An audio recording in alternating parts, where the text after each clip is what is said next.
In the movie about your life, the Stephen Curtis Chapman story, what actor would play you? um, man, gotta be. That's a good question.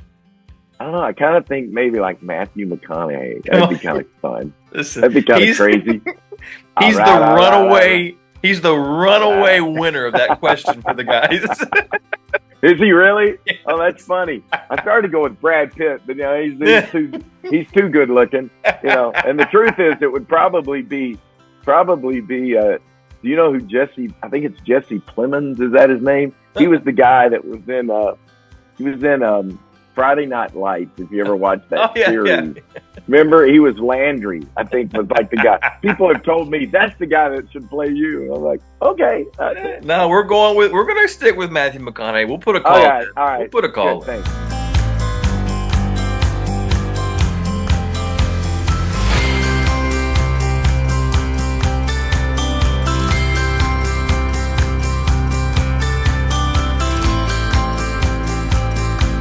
We're today on Behind the Tunes from the Visible Music College studios with Stephen Curtis Chapman. Stephen, thanks so much for being here today, man. You are welcome. Good to be with you. Thanks for having me. Thanks for what you guys are doing, man. It's super exciting to just get a little more awareness of what's happening there at Visible College, and I'm thankful to hear about that as a guy who's been doing this for a few years now, and very passionate about just the power of music and truth and God's word. You put it all together, and some really amazing things, powerful things can happen. Our world needs it more now than ever. So It's true. appreciate what you guys are doing. It's awesome. Well, man, thank you. Now, before we get too deep into this, I got to give you a heads up on something. All right. When I started this show 3, 4 years ago, my very first guest was somebody your daughter-in-law, Jillian Edwards. No way.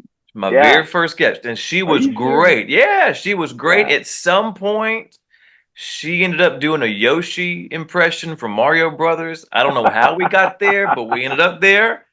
I And have no then, idea. well, then we fast forward a little bit, and a young guy that you may know from a little band called Colony House.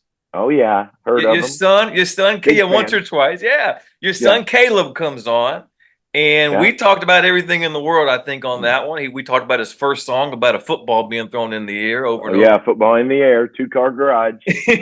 And so he was great. And so I just wanted to tell you that on the front end, don't let the family down. All right, the family's That's been right. good on here, so no pressure. You got a high bar, no pressure, but yeah, That's the bar is set high.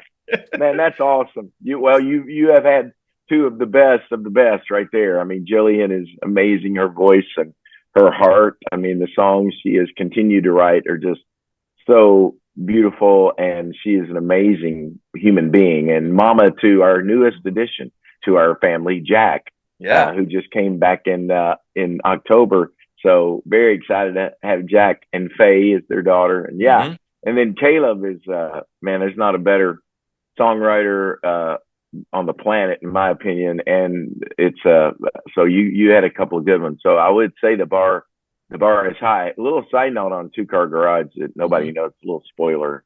Don't tell anybody I told you. Yeah. Don't let this get out. But I think 2-car garage, which was their first band, when Caleb wrote Football in the Air with Mhm. with Will on drums and Caleb on guitar, a little 2-man rock duo. They've been in the studio making some new music, and it's pretty unbelievable. So you may hear more from 2-car garage in the days to come. Let's do it. I love that. I told him. I said, "Listen, if football in the air doesn't make it as a hidden track at some point along the way, I think we're failing somewhere." Something's wrong. Yeah, yeah. That's right. Again, we're here with Stephen Curtis Chapman. Check him out, StephenCurtisChapman.com. Well, let's go back to your story a little bit. What got you into music to begin with? Well, I grew up in Kentucky, not too far from Memphis, Paducah, Kentucky, Yeah. Western Kentucky, and man, music was in the air everywhere I turned as a kid. My dad plays music still. He's 84, and Mm. my dad still teaches guitar lessons 5 days a week Wow. at Chapman Music in his little music store in Paducah. that he's had for many, many years. And I grew up working in his music store. First Hmm. job was cleaning out the showcase and dusting it off the guitars on the wall. And then I started teaching guitar lessons as early as, gosh, I was probably 13, 14 years old, and started teaching little, guys how to play, G, C, and D7 chord, and learn some songs. And so, but my dad played and wrote and recorded some music when I was very young. Hmm. Would come to Nashville and kind of dabbled in it. He had some sort of success on a sort of small scale, but never turned into anything really big. And honestly, when he started to follow Jesus when I was about 7 years old, is really when he laid down his musical dreams. His goal was to someday play on the Grand Ole Opry, be on the Yeah. Opry. He wanted to be in the be a regular there, because those were the artists and the people he loved and listened to, from Hank Williams, to all the that kind of music of bluegrass, Platt and Scruggs, Lester Flatt and Earl Scruggs, and all that. But then, sort of as it even evolved into like the Glenn Campbells and the Hmm. John Denvers and those guys, that was the kind of music that he was really a fan of. And so as a result, I was a fan of as well. And so I kind of took that, as a kid, just started wanting to play music, wanted to learn how to play guitar. My dad taught me Folsom Prison Blues, the first song Yeah. I learned on the guitar, Johnny Cash. And so, I just, music was always in our life. Then when we really began to follow Jesus and began a relationship with the Lord when I was about 7, my Hmm. parents really had a transformational experience in their life, and my older brother. And so as a family, and I was about several months later, when I really had a real encounter, I'd say, with Jesus, but even as a young boy. And so music was a big part of that change in our home. So going from, my dad wanting to be a, music, country music, bluegrass, folk music star on the Opry, he really began to use the gifts that God had given him to lead in a local church. We started singing together as a family, started learning Bill Gaither songs, to go with our Johnny Cash prison songs. Yeah. And so we would sing together in church, play music.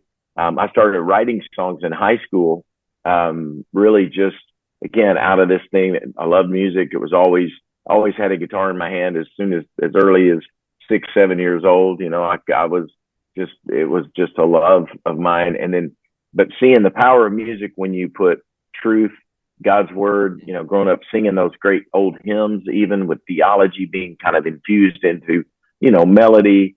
It was a thing that I think captured my heart, even Hmm. as a boy, even more than I was understanding it at the time. But started writing songs in high school. Incidentally, the songs I grew up singing with my family, Bill Gaither songs. Bill Gaither heard some of my songs when I was just starting out in college, and invited me to kind of come hang out, talk to him about songwriting. I ended up beginning a friendship with Bill and Gloria Gaither. Went to Anderson College, where Hmm. Bill and Gloria had started a little music program there Hmm. at Anderson College, and where I met my wife, Mary Beth, at Anderson, and started writing songs for other people. Got songs recorded by others, and then that kind of led to me eventually getting to record my first album in 1987. God writes some pretty incredible stories, doesn't he? He just kind He of really weaves does. things together It's and crazy. Yeah, it really is amazing.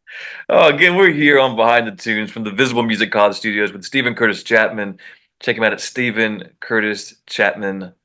stephencurtischapman.com. Well, answer me this real quick. What you kind of hit on a bunch of different influences along the way. Do you remember the first record you bought with your own money? Um, the first record I bought, I remember the first record that I had that I really was mine, and I didn't buy it. I actually won it on a radio Hmm. program for an upcoming concert that was happening in Murray State University. Yeah. A guy named Andre Crouch and the Oh. Disciples. And that was the first record. It was a double live album. And man, I remember just being so, of course, it was mine. I won it. I was caller number whatever, Yep.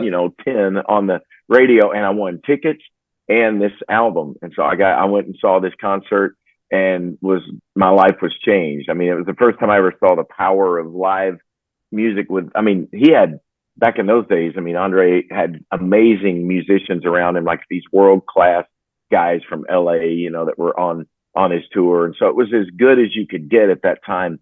And so I remember having that record, just wearing it out, listening to Jesus is the answer and all these Yeah. great songs, you know, that he wrote and did.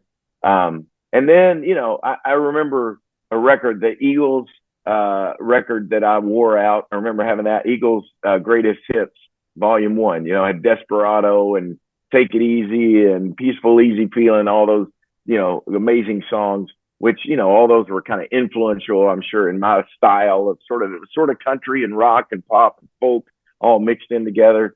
But as far as, yeah, the first record I bought, you know, I remember we had a little Christian bookstore, and I would go and buy. I remember actually buying. It's funny because one of the first records I remember buying with my own money was a group called Dogwood, and it Mm. had, the reason I was fascinated is the guy in the group was named Steve Chapman, and his wife was Mm. named Annie Chapman. It was Steve and Annie Chapman and another guy, and it was kind of a folk sort of rock sound. And I remember thinking, this is really cool, and we got the same name.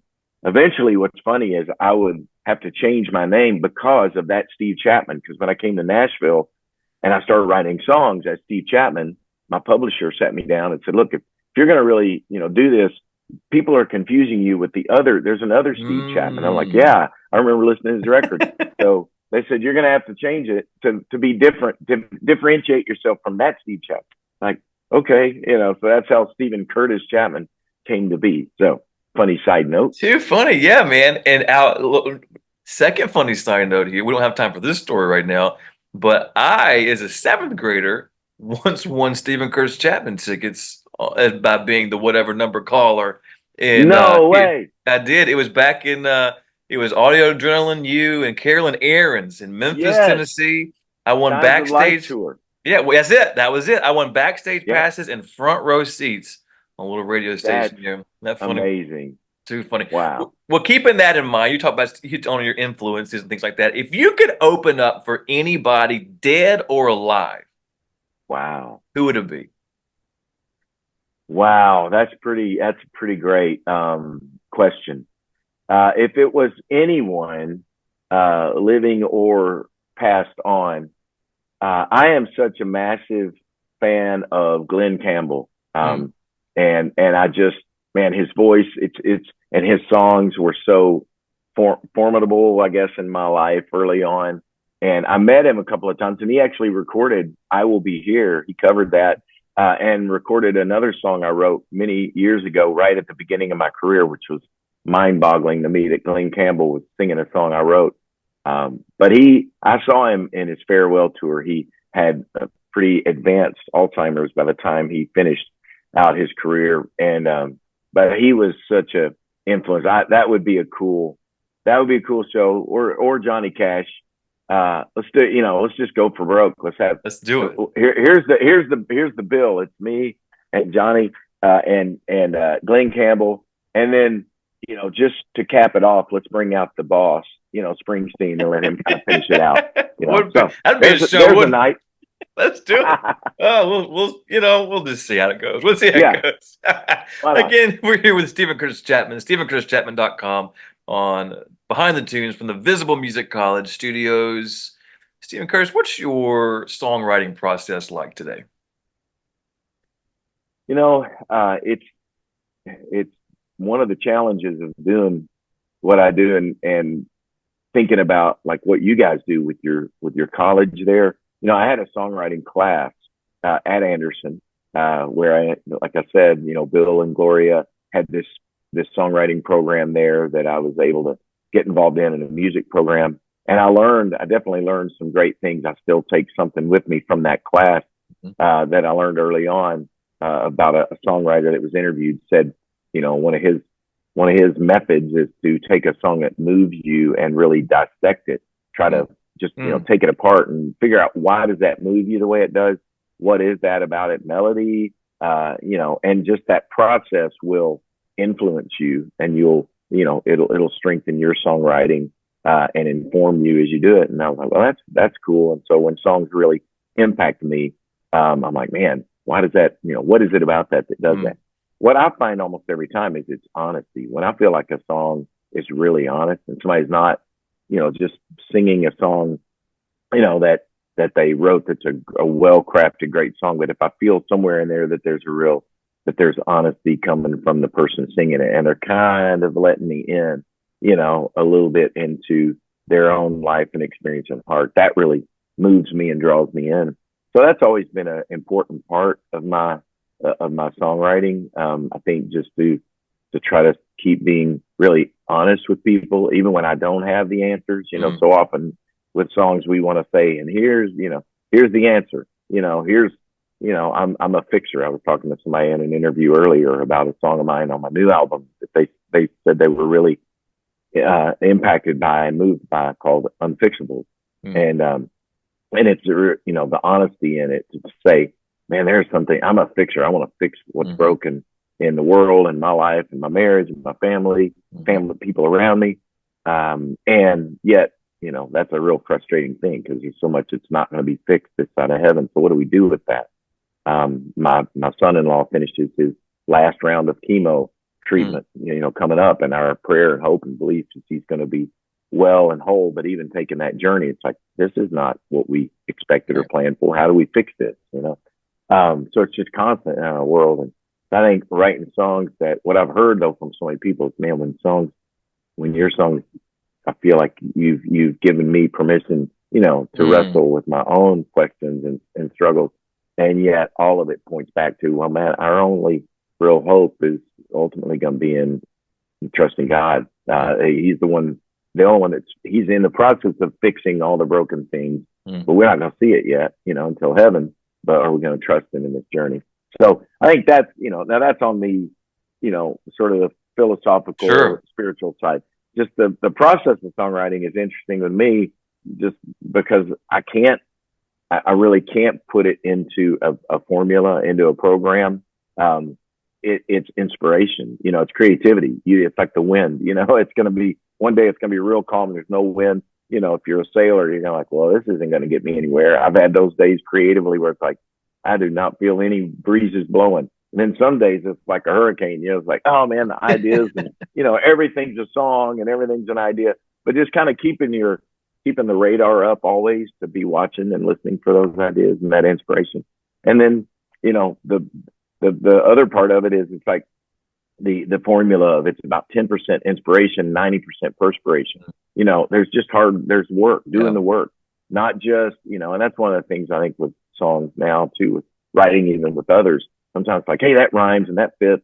And I'm always probably the killjoy in the room going, yeah, but is that the best way we Yeah. could say that? Mm, Is there a better way? Is there a fresh way? Is there a way nobody's ever heard so that it makes people mhm, instead of go, oh yeah, I've heard that, to what did you say? mm. And lean in. Yeah. That's so anyway, those are all kind of some of the processes I guess that I go through. Yeah, that's good stuff. Again, we're getting ready to wrap up here on Behind the Tunes with Stephen Curtis Chapman. Learn all about him at stephencurtischapman.com. Well, I like to end with a little rapid fire. You got your game face on? Well, as I like to tell people, when they say rapid fire, we got 60 seconds. My wife says he can't say his name in 60 seconds. He's going to tell you a story. Well, let me tell you about the time. So, but I'll do my best. I'll I'm try to be here for very it. No, I'm here rapid. for it. I'm here for it. What's your favorite junk food? Favorite junk food? I'd go with a good plate of hot French fries. Mm, Junkie. there you go. Come on. Can you name one of the seven dwarfs? Grumpy. Why does that the one that comes to mind? I don't know. It should be, happy, but I thought of We grumpy first. just that's What right. does You that went say there about me? first. What dish does Stephen Curtis Chapman cook best? Dish do I cook best? I don't know if it's a dish or not, but everyone in my family, all my grandkids and my kids know me as the pancake king. So I'm a Oh, pancake guy. I can throw down some pancakes. I love that. I'm a breakfast guy. You got my attention. What Yeah, color is your toothbrush? blue. In the movie about your life, the Stephen Curtis Chapman story, what actor would play you? um, man, gotta be. That's a good question. I don't know. I kind of think maybe like Matthew McConaughey. Come That'd be on, kind of fun. listen, That'd be kind of crazy. All he's the right, all right, all right, runaway. He's the runaway all winner of that question for the guys. right. Is he really? Oh, that's Yes. funny. I started to go with Brad Pitt, but he's too good looking. And the truth is, it would probably be. Do you know who Jesse? I think it's Jesse Plemons. Is that his name? He was the guy that was in.